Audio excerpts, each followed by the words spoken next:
morning, ladies and gentlemen, boys and girls. Good morning and welcome to MR.TOY.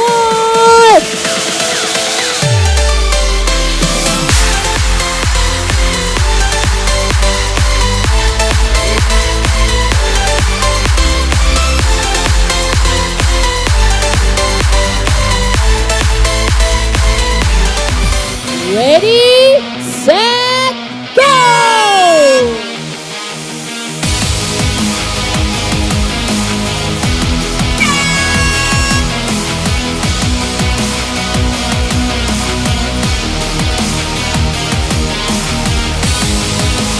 Everybody, let's begin with quarterfinals!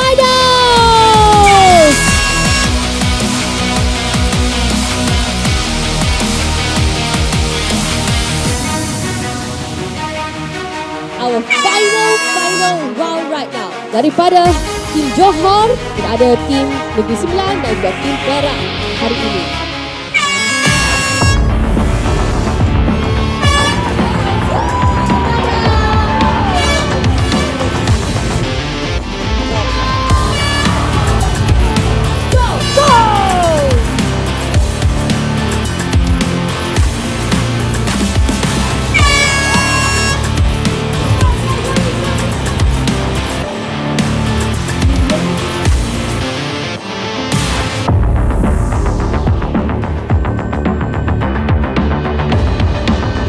Ladies and gentlemen, our first ever MR.TOY Remote Control Car Tournament Champion goes to Negeri Sembilan.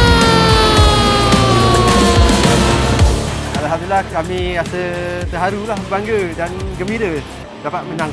Yeah, we actually quite surprising that we can get the first runner. I think we connected for this round, for this event. Thank you, MR.TOY.